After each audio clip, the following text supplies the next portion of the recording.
Hola, ¿qué tal? Muy buenas lunas. Sean todos muy bienvenidos a una emisión más del Cuentacuentos Macabro.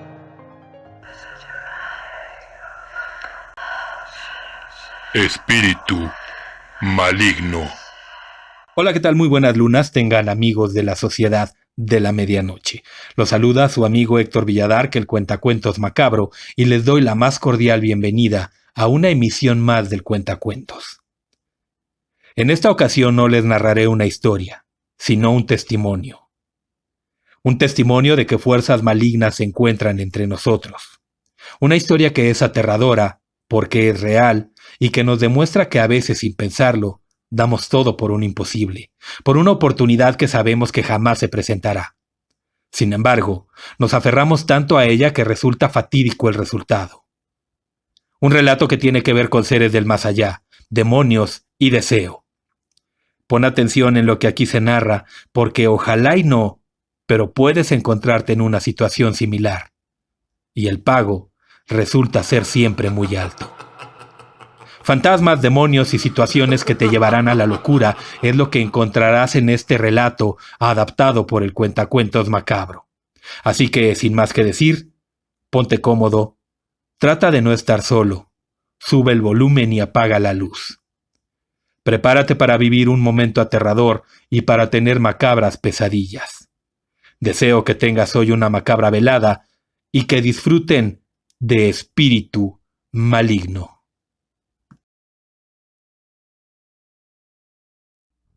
Algunas veces las cosas no son lo que parecen. De hecho, la mayoría de las veces es así. Aquello que estamos seguros de ver o de sentir o que simplemente damos por sentado, resulta ser todo lo contrario a lo que esperamos y nos llevamos decepciones sorprendentes cuando descubrimos la realidad y lo equivocados que nos encontrábamos. Si eso nos ocurre en nuestra vida diaria, imagínate lo confusas que pueden llegar a ser las cosas en el plano dimensional de los espectros. El más allá, aquel mundo en el que los seres efímeros y entes de bajo astral fluctúan con gran normalidad mientras nosotros no sabemos nada. Aquel del que no sabemos mucho y tememos adentrarnos.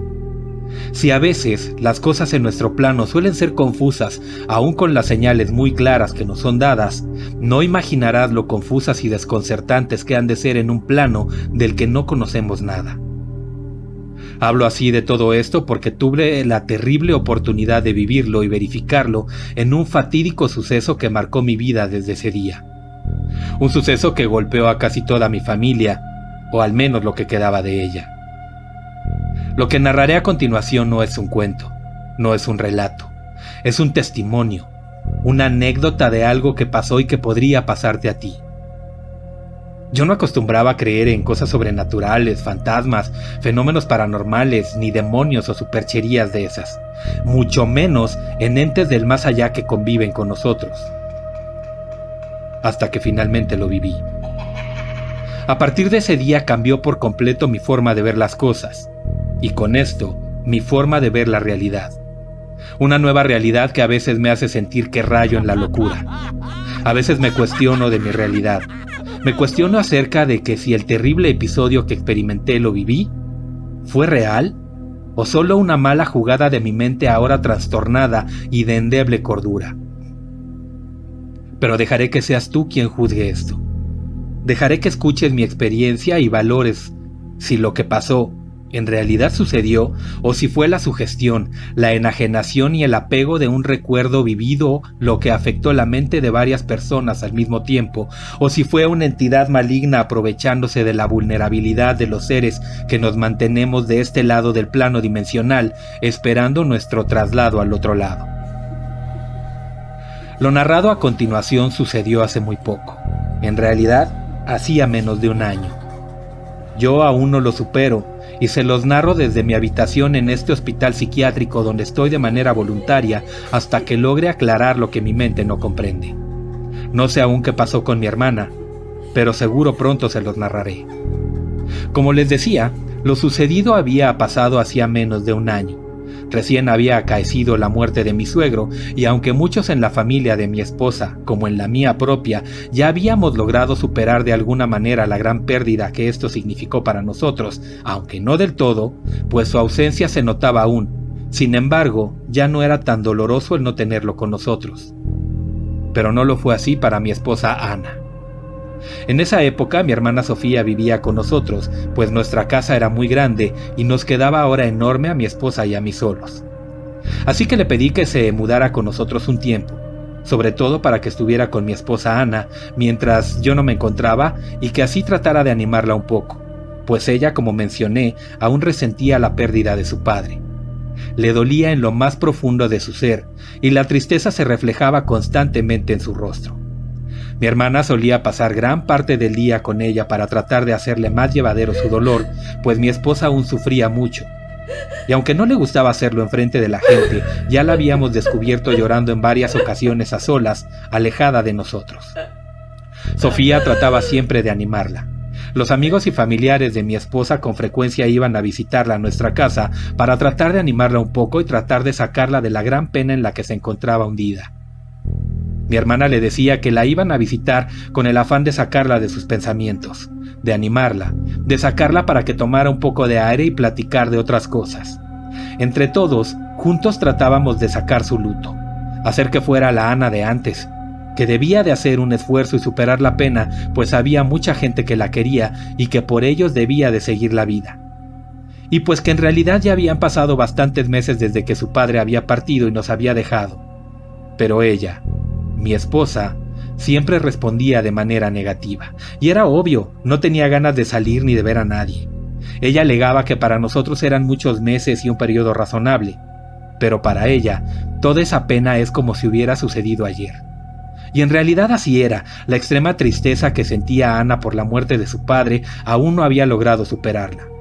Además de todo ello, había una cuestión que acentuaba el dolor y el remordimiento.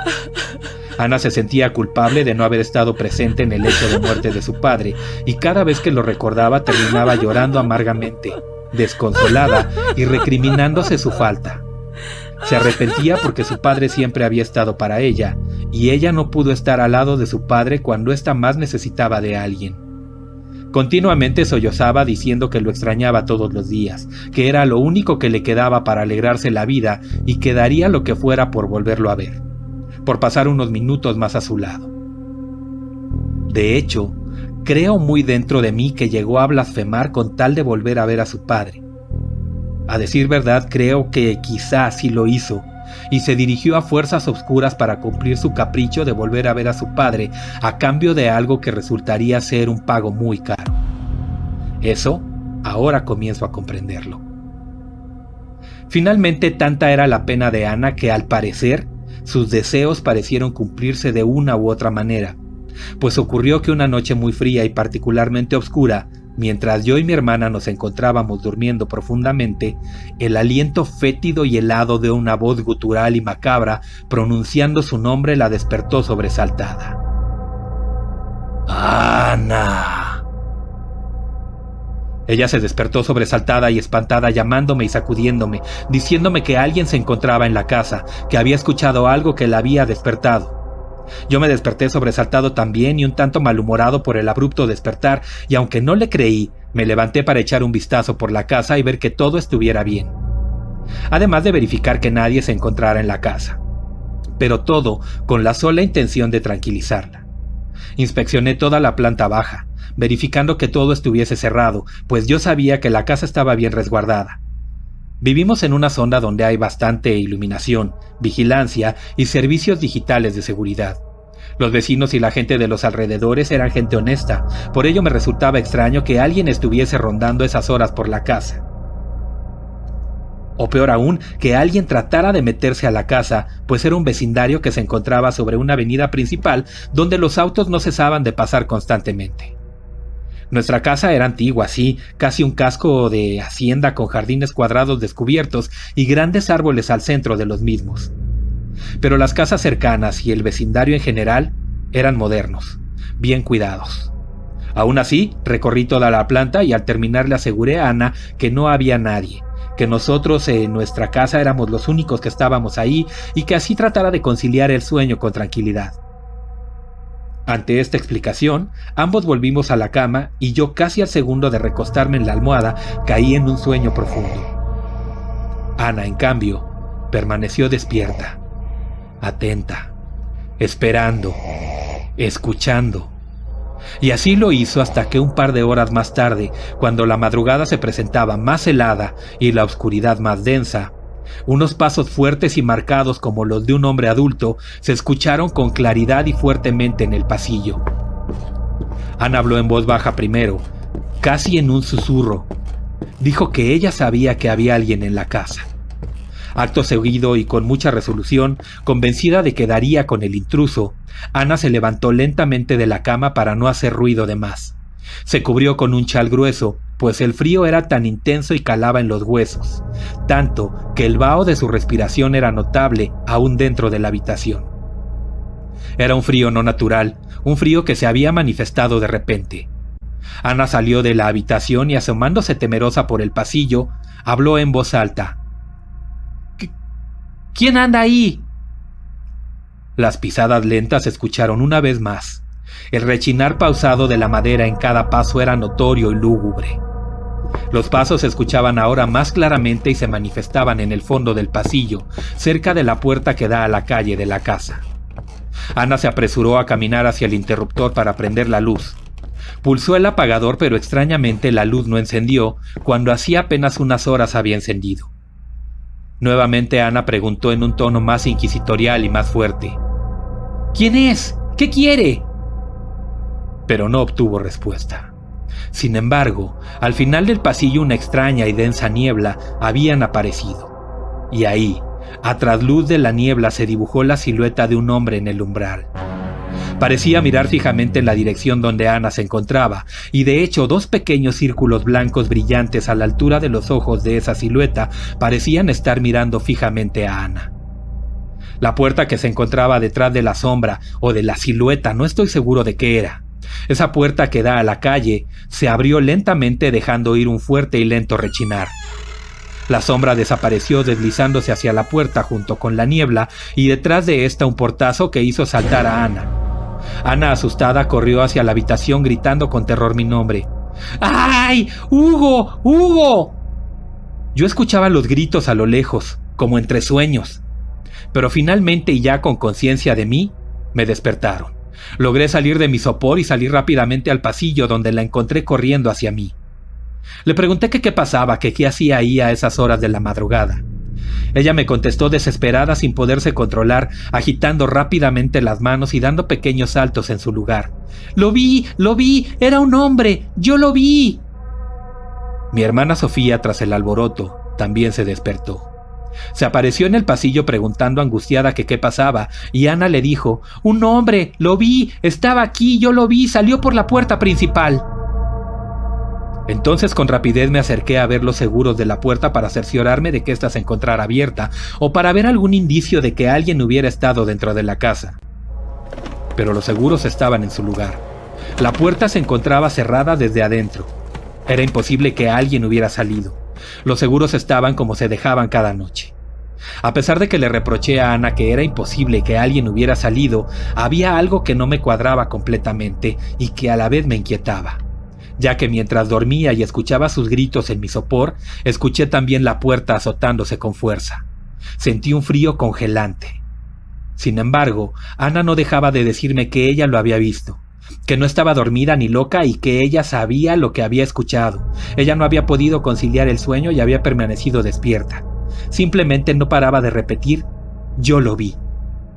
Así que ante tanta seguridad e insistencia, no pude más que voltear a ver con cierta complicidad a mi hermana, y para no poner más nerviosa a Ana ni alterar su estado ya de por sí sensible, ambos tratamos de seguirle el juego de lo que claramente pensamos que era su imaginación jugándole una mala pasada.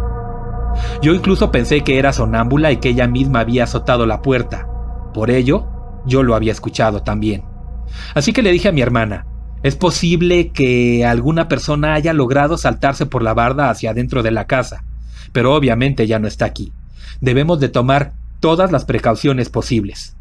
A lo que mi hermana me respondió que ella se encargaría de cerrar puertas y ventanas y de encender las luces de los pasillos para que nadie pasara desapercibido. Que además ella se encargaría de la seguridad, que yo tenía que estar trabajando la noche siguiente. Pero aún con todo lo que se hizo, con todas las precauciones y las afirmaciones que se le dieron a Ana, todo fue inútil para ella. Quien, aunque esa noche fue a dormir más tranquila a su habitación, donde pasó la noche de manera normal y tranquila, el siguiente día finalmente transcurrió de manera normal. Ana y Sofía realizaban sus actividades diarias y así llegó la noche. Casi a la misma hora que la noche anterior, Ana despertó sobresaltada. Parecía que nuevamente alguien había susurrado su nombre, pero esta vez había en el aire un olor al que ella estaba habituada y acostumbrada. Y aunque sabía que era ese olor tan familiar, se negaba a creerlo. Ana se despertó nuevamente sobresaltada y desesperada, pues ahora sentía muy intensamente la insistente y profunda mirada de alguien o algo observándola desde la profunda oscuridad de un rincón de nuestra habitación. Ana, con mucho valor y movida por la esperanza y curiosidad que el olor le daba, se medio incorporó en la cama y preguntó con miedo hacia el rincón oscuro de la habitación: ¿Quién es? ¿Qué quiere aquí? Pero como única respuesta obtuvo nuevamente el sonido de las pisadas en el pasillo, alejándose a la puerta, haciendo crujir la madera. El olor le llegó de lleno y de frente, y aceptó por fin que ese olor dulzón que había percibido era el olor de los puros que su padre fumaba por las tardes cuando la visitaba en nuestra casa. Llegaba ahí y se sentaba bajo la sombra de la ceiba. Nuevamente la sacó de sus pensamientos el sonido de los pasos dirigiéndose del final del pasillo hacia el patio de la casona, hacia el centro del patio, donde el árbol de ceiba que adornaba el espacio vacío y sin techo de la casa se encontraba sembrado. Ana, resuelta a descubrir al intruso, caminó apresuradamente hacia él y lo inquirió: «¡Deténgase! ¿Qué es lo que quiere?». Ana seguía al intruso recorriendo el camino que los espectrales sonidos le marcaban, y justo al llegar a la oscuridad que la sombra de la ceiba proporcionaba, escuchó algo que al mezclarse con el olor del puro de su difunto padre, casi la harían desmayar. Al escuchar esto cambiaría por completo la percepción que ella tenía de lo que había estado ocurriendo todos los días anteriores en la casona. Entre la oscuridad de la sombra del árbol, la espesa niebla que se había formado en el patio de la casa alrededor de la ceiba y el olor fuerte a tabaco, se escuchó el silbido. Un silbido que Ana reconocería de inmediato. No puede ser. Justamente así silbaba mi papi, mi papito. En el silencio de la noche se escuchaba el silbido característico de su padre, entonando la misma canción que tanto le gustaba escuchar. Ana, ahora sin miedo y con curiosidad, y sobrecogida, corrió hacia el centro del patio al pie de la ceiba, y entonces lo vio. Estaba ahí, su padre con el habano en la mano y silbando al aire aquella melodía, sentado en el rodete de piedra que cercaba la ceiba. Ahí estaba, esperándola.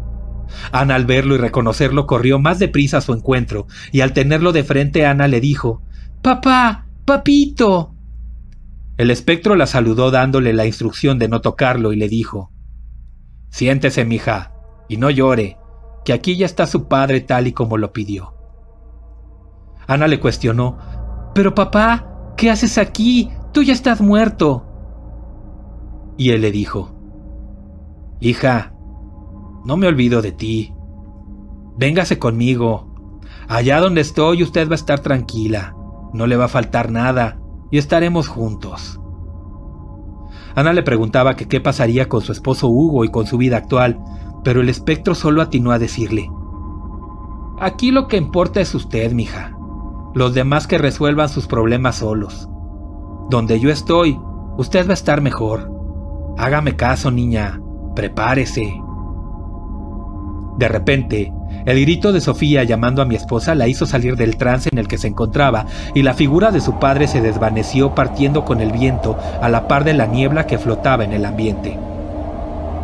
Cuando Sofía llegó con mi hermana, le preguntó que qué hacía ahí, que con quién hablaba, y Ana le confesó que ya sabía ahora con certeza quién andaba rondando la casa desde las noches anteriores. Le confesó entre llantos que se trataba de su padre, mi suegro, que había vuelto. Desde luego que el comentario de Ana referente a su padre llegó a mis oídos al día siguiente y yo no daba crédito a lo que me contaba mi hermana. Ella y yo, es decir, mi hermana y yo, llegamos al acuerdo de que no era posible lo que nos estaba manifestando, que Ana se encontraba más afectada mentalmente de lo que pensábamos y que deberíamos de llevarla a un médico para que valorara su situación o para que pudiera ponerle fin al sufrimiento de Ana. Mientras tanto, yo la vigilaría por las noches mientras dormía, haciendo guardia para ver su comportamiento y captar cualquier situación que se llegase a presentar, como por ejemplo su sonambulismo. Pero créanme cuando les digo que el mal tiene muchas maneras de hacer las cosas que quiere. Tiene muchas artimañas para conseguir lo que desea y se vale de los más viles recursos para tener éxito en sus empresas. Así que la vigilancia que tuve sobre mi esposa no duraría mucho tiempo, pues casi inmediatamente al recostarme para cuidar a Ana, caí nuevamente en un sopor terrible y el sueño me venció sin que nada pudiera hacer. Ana, mientras tanto y aprovechando la situación de que me encontraba dormido, se levantó una vez más al encuentro con el espectro de su padre en el centro del patio, justo bajo la ceiba. Se incorporó lentamente para no despertarme y caminando pausadamente llegó al sitio. Increíblemente, el espectro de su padre ya la esperaba en el lugar acordado, rodeado de esa espesa niebla que siempre lo acompañaba. Ana se acercó a preguntarle que cómo era, que dónde estaba el lugar del que le hablaba. El espectro le contestó que era muy lejos, pero era hermoso, y que ahí ella ya no se iba a preocupar de nada, que estaría tranquila ya que acá estaba sufriendo nada más. Mientras tanto, yo al girar en la cama me percaté de que Ana ya no estaba más a mi lado. Con mucho esfuerzo logré despertar y saliendo con trabajos de mi sopor y de la cama, fui a mirar al patio a ver si mi esposa estaba ahí. Y así era. Efectivamente, a la escasa luz de la luna y rodeada de niebla, vi a Ana que se encontraba ahí, bajo la ceiba y al parecer hablando con alguien que no podía yo ver desde la ventana, así que rápidamente salí corriendo de la habitación y antes de llegar al patio alcancé a escuchar a Ana preguntar: «¿Entonces cuándo, papito?». Y una voz proveniente de todos y de ningún lugar, una voz sin cuerpo ni fuente y macabramente gutural le respondió: «Mañana, mijita. Mañana cuando todos duerman yo voy a venir por usted». Ante esto, le grité a Ana sacándola nuevamente de su concentración ante el espectro de su padre. Lo único que atiné a hacer fue comenzar a insultar aquello que no podía ver. Le decía que se marchara, que no era bienvenido, que no quería volverlo a ver en mi propiedad, que era un desgraciado aprovechado y que no permitiría que volviera a entrar en mi casa. Ana trataba de detenerme diciéndome que no lo insultara. Y así de repente y de la nada, un viento muy fuerte y helado se sintió en el patio de la casa, moviendo con vigor las ramas de la ceiba y llevándose fuera hojas y neblina. Entre el aire, la tierra y la neblina, logré darme cuenta de que algo o alguien formado por una sombra negra arremetía contra mí con fuerza y otra vez hasta que logró derribarme. Entre el sonido del viento que parecía aullar entre las ramas, se alcanzaba a denotar un leve lamento masculino perderse en el aire. Ana seguía gritando que no lo insultara, que lo dejara tranquilo. Como pude logré ponerme de pie y tomé a Ana llevándola hacia el otro lado de la casa. Ana, llorando amargamente, aún me recriminaba por lo que había hecho. Me decía que había corrido al espectro de su padre, que él solo quería platicar. Sin embargo, yo le dije que se calmara y que dejara de decir incoherencias. «Tu padre está muerto, y los muertos no platican, Ana. Él no está más ya con nosotros». Pero Ana no entendía razones. Para ella, yo había logrado desterrar al fantasma de su padre. Gritaba que por mi culpa no volvería a verlo nunca más. Por supuesto que los gritos descontrolados de Ana y míos habían logrado despertar a Sofía, que hacía vanos intentos por calmarla, y me pedía a mí que le explicara qué es lo que había sucedido. Pero no podía responderle porque Ana se ponía cada vez más violenta y fuera de sí, gritando que quería irse con él, que deseaba estar con su papito. No sé bien si vencida por el cansancio o en un estado de shock, cerró los ojos y se desvaneció, cayendo en un profundo sueño. No logramos hacerla despertar durante esa noche. Así terminaría la aventura de esa velada. Una noche en la que, si bien Ana había logrado dormir finalmente, ni Sofía ni yo logramos cerrar los ojos. Por lo que la puse al tanto de todo lo que había estado ocurriendo con Ana. A la mañana siguiente, Sofía, ya teniendo conocimiento de todo lo que estaba pasando, logró contactar a una persona experta en cosas de fantasmas y sucesos paranormales, un viejo amigo suyo extranjero de la facultad que se había dedicado a la parapsicología y que por azares del destino no había dejado de tener contacto con Sofía. Después de hacer una cita con carácter de urgente, Sofía llevó a este extraño personaje a nuestra casa para que examinara a Ana, y después de algunas pruebas y lecturas, William, el parapsicólogo amigo de mi hermana, le dijo: «Esta mujer se encuentra mal. Está debatiéndose entre dos mundos, engañada por alguien que no conoce pero que finge conocerla. No se trata de su padre, sino de un espíritu maligno, un ente demoníaco, un espíritu que se aprovecha de las almas sensibles como la de tu esposa. Un espíritu que la tomó en una etapa en la que ella se encontraba muy vulnerable. Sin darse cuenta, tu esposa misma llamó a este espíritu y se aprovechó de la terrible situación. Lo que debemos de hacer es clean the body physics and spirits, limpiar su cuerpo físico y espiritual. Debemos hacerlo lo antes posible para que pueda liberarse de la maligna influencia de esta entidad. Es urgentemente necesario que se haga hoy mismo, pues la influencia de la entidad es mucha ya y en este punto ya la tiene convencida».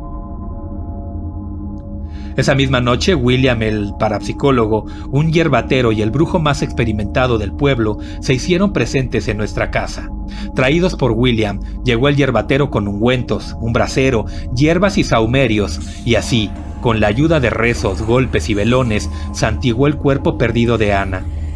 Las ramas golpeaban con fuerza en su piel, pero ella no reaccionaba. Los vapores de las hierbas invadían la atmósfera y los rezos retumbaban en el cuadrado patio sin techo, pero tampoco parecía tener efecto esto en Ana. Todo un ritual parecido al del exorcismo y una ceremonia muy compleja se celebraban para liberar el alma y el cuerpo de Ana. Así, después de varias horas de trabajo por parte del brujo, el hierbatero y el parapsicólogo, cansados por la sesión, ordenaron cerrar puertas y ventanas para evitar que pudiera entrar cualquier espectro o entidad maligna. Además, indicaron que nadie de carne y hueso debía adentrar en un periodo de 24 horas. Esa noche, la casa parecía temblar. Los pisos y los muros vibraban fuertemente. Las ventanas parecía que en algún punto se romperían. Los vientos se manifestaban violentamente y cesaban repentinamente, y de nuevo volvía a iniciar el viento. Mientras tanto, Ana, en su lecho de enferma, sudaba copiosamente y a veces parecía que su cuerpo se convulsionaba tratando de salir del sopor en el que se encontraba. Murmuraba frases inteligibles en voces diferentes que ninguna era la suya. Voces mezcladas con gruñidos grotescos que emanaban de vez en vez de su garganta. En esta confusión de gritos y frases inconexas, me pareció escuchar a lo lejos los gritos de Sofía que me llamaban desesperadamente pidiendo ayuda. Algo la estaba atacando, así que sin dudarlo ni un segundo corrí hasta el cuarto del fondo donde se escuchaban los gritos de auxilio de mi hermana desesperada. De una patada tiré la puerta, pero al abrirla vi a Sofía, que dormía plácidamente. De hecho, se despertó por el ruido de la puerta y el aire al entrar en su habitación. Sofía preguntó: «Hugo, ¿eres tú? ¿Qué pasa?» «Es que escuché que me llamabas pidiendo ayuda». Y Sofía reaccionó: «Ana, Hugo, la dejaste sola». Sofía pegó un brinco saliendo rápidamente de la cama y ambos corrimos a la habitación de Ana. Pero notamos antes de llegar que la puerta que da hacia la calle ya se encontraba abierta y que una extraña neblina nuevamente se presentaba en el patio de la casa. Nos dimos cuenta de que Ana había salido de la casa. Sofía gritaba: «¡Se la ha llevado, Hugo! ¡Se la llevó!». Así que me apresuré a salir de la casa a la calle para encontrar a Ana. Pero al salir de la casa, el espectáculo dantesco de lo que estaba por ocurrir me horrorizó. Ana caminaba por la orilla de la carretera con su camisón blanco transparente y el cabello suelto irradiando una luz extrañamente roja de su cuerpo. Parecía flamear frente a los focos de un camión que se aproximaba hacia ella a toda velocidad. Salí corriendo a gran velocidad y traté de alcanzarla, pero fue demasiado tarde. El fuerte sonido del claxon del camión, las luces cegadoras sobre mis ojos y el sonido de las llantas rechinando tratando de frenar me entorpecieron totalmente. Tropecé y caí. Solo pude ver con horror cómo el camión destruía el cuerpo de Ana. Después de mi aterrador grito, vino el impacto fuertísimo sobre el cuerpo de Ana, que se perdió entre las ruedas del camión. Como pude me paré gritando y llorando de dolor tratando de recuperar el maltrecho cuerpo de mi esposa. Creo firmemente que esa noche, si bien no enloquecí, sí perdí parte de la cordura que tenía. Pues dicen algunos de los testigos que perdí la conciencia y mi cuerpo yacía tirado en el piso con la cara salpicada con la sangre de Ana. Cuando se acercaron a socorrerme entre sollozos, alguien me escuchó murmurar: «Fue él, fue el espíritu maligno, él me la quitó». Y a lo lejos, perdiéndose con el sonido de la noche, una macabra risa retumbaba en los árboles cercanos, llegando hasta la ceiba donde se escuchó más profundamente. Varios testigos lograron escucharlo también. Sofía, que se encontraba dentro de la casa, pudo ver cómo de la neblina que aún estaba en la casa se formaban dos siluetas casi humanas.